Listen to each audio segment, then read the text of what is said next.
O anuncio da compra do convento de Santa Clara por parte do Concello de Pontevedra é unha boa nova para a Deputación. Foi unha decisión espectacular, da que como presidenta, parte desta provincia, incluso como cidadá, pois me sinto moi orgullosa que algo tan potente, con tanta historia, ese patrimonio tan espectacular, pois forme parte do público. No organismo provincial recoñecen estar abertos a que o emblemático espazo poida ser empregado polo Museo de Pontevedra. Con todo, indicou o vicepresidente provincial, non convén precipitarse. Antes de falar de posibles usos, compre analizar o seu estado e estudar opcións. Pensaron en Santa Clara para o museo, sí.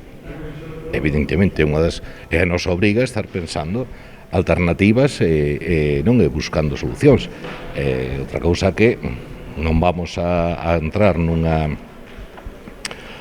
rifa, nun sorteo, nun boleto, a dicir, bueno, eu quero para isto, Primeiro teremos que saber que posibilidades hai. O PP de Pontevedra tamén celebra o anuncio da compra de Santa Clara. O seu líder considera que o prezo pactado, 3,2 millóns de euros, é adecuado.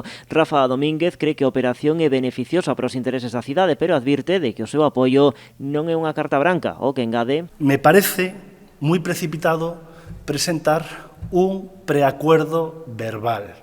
Creo que no serio de unha administración anunciar un preacuerdo verbal, más teniendo en cuenta que hace unas semanas se nos dijo que no podían decir el precio porque esto podría enturbiar las negociaciones. Creo que las administraciones deben presentar siempre, y es lo que suelen hacer, esto es una excepción, acuerdos firmados o preacuerdos firmados por lo menos. Domínguez coincide tamén en que o convento podría ser útil para o Museo de Pontevedra, aínda que non descarta outras propostas como unha biblioteca. Creemos que hay muchas cosas a las que se puede dedicar. En primer lugar, el museo.